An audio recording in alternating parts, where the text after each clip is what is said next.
Welcome back to Srimathi Soujanya channel. ఈ వీడియోలో నేను చూపించబోయేది రాయలసీమ స్పెషల్ ఉగ్గాని రెసిపీ. దీనిని తయారు చేయడం కోసం మనం ముందుగా ఒక పౌడర్ని ప్రిపేర్ చేసుకోవాలి. ఒక మిక్సర్ జార్లోకి 5 నుండి 6 ఎండు కొబ్బరి ముక్కల్ని తీసుకుని ముందుగా ఇలా మిక్సీ పట్టాలి. మీ దగ్గర కోకోనట్ పౌడర్ ఉంటే అదైనా యూజ్ చేసుకోవచ్చు. తరువాత అరకప్పు వరకు పుట్నాల పప్పుని, మీ రుచికి సరిపడా ఎండుమిర్చిని కూడా యాడ్ చేసుకోవాలి.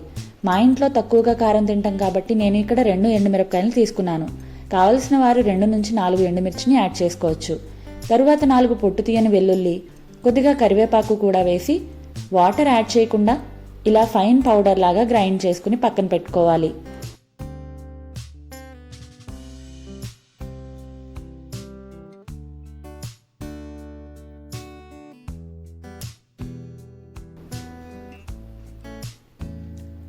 ఈ పౌడరే ఈ రెసిపీకి మెయిన్ ఇంగ్రీడియంట్ అండి. ఈ పౌడర్ వేయడంతోనే ఈ రెసిపీకి మంచి టేస్ట్ వస్తుంది. తర్వాత ఒక బాండీలో ఆయిల్ వేసి, ఆయిల్ వేడయ్యాక కొన్ని పల్లీలు వేసి కాసేపు వేయించుకోవాలి. ఆ తర్వాత పచ్చిశనగపప్పు, మినపప్పు, ఆవాలు, జీలకర్ర ఇలా అన్నింటినీ వేసి ఒకసారి వేయించుకోవాలి. ఆ తర్వాత 2 ఎండుమిరపకాయ ముక్కలు, 3 సన్నగా తరిగిన పచ్చిమిర్చి, కాస్త కరివేపాకు వేసి వేయించుకోవాలి. నిజానికి దేనిలోనైనా కారం ఎక్కువైతే తినలేనట్టుగా అనిపిస్తుంది, కానీ దీంట్లో మాత్రం ఎంత కారం ఎక్కువైతే అంత టేస్టీగా ఉంటుంది. మేబీ అందుకేనేమో దీన్ని రాయలసీమ స్పెషల్ అంటారు. కాకపోతే కారం ఎక్కువ తినని వాళ్ళు తమ రుచికి తగ్గట్టుగా వేసుకున్న టేస్ట్ బాగుంటుంది.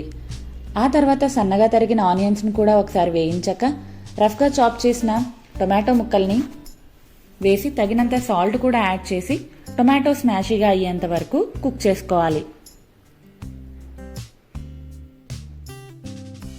ఈలోపు ఒక బౌల్లో వాటర్ తీసుకుని 3 కప్పుల మరమరాల్ని కొంచెం కొంచెంగా వాటర్లో డిప్ చేసుకుని కాస్త మెత్తబడిన తర్వాత తీసి వాటర్ మొత్తం పిండేసి ఈ విధంగా పక్కనుంచుకోవాలి. మనం తీసుకున్న మరమరాల్ని బట్టి వాటర్లో ఎంతసేపు డిప్ చేయాలి అనేది చూసుకోవాలండి. నాకైతే వాటర్లో 2 నిమిషాల పాటు ఉంచితే కానీ మెత్తగా అవ్వలేదు. కొన్ని అయితే వాటర్లో వేసిన వెంటనే వాటర్ని పీల్చేస్తాయి. దీన్ని బట్టి చూసుకుని తీసుకోవాలి.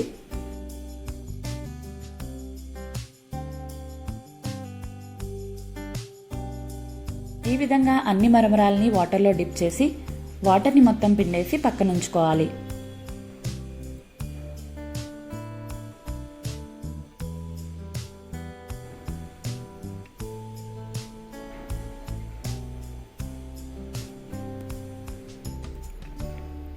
మనం ప్రెస్ చేసి చూస్తే ఈ విధంగా మెత్తగా అయినంతగా ఉంటే సరిపోతుంది.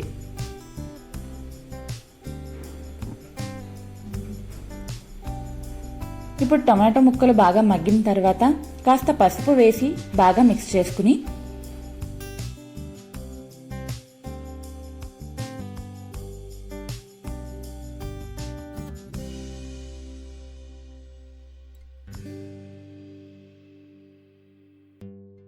ముందుగా తయారు చేసి పెట్టుకున్న ఈ పుట్నాల పప్పు పౌడర్ని అంతటినీ వేసేసి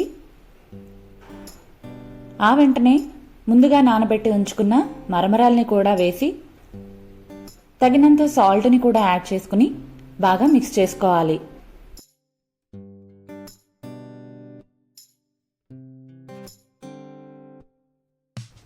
ఇలా 2 నిమిషాల పాటు బాగా మిక్స్ చేసుకున్న తర్వాత చివరిగా కొత్తిమీర వేసుకుని ఒక చెక్క నిమ్మరసం వేసుకుని బాగా మిక్స్ చేసుకుంటే చాలా టేస్టీగా ఉండే ఉగ్గాని రెడీ అయిపోతుంది. ఇది మార్నింగ్ బ్రేక్ఫాస్ట్లో అయినా పిల్లలకి స్నాక్స్లో అయినా చాలా బాగుంటుంది. మీరు కూడా ఒకసారి ట్రై చేయండి. వీడియో నచ్చితే ఒక లైక్ చేసి మీ ఫ్రెండ్స్ అండ్ ఫ్యామిలీకి షేర్ చేసి మరిన్ని ఇంట్రెస్టింగ్ వీడియోస్ కోసం మన ఛానల్ని సబ్స్క్రైబ్ చేసుకోవడం మాత్రం మర్చిపోకండి. Thanks for watching.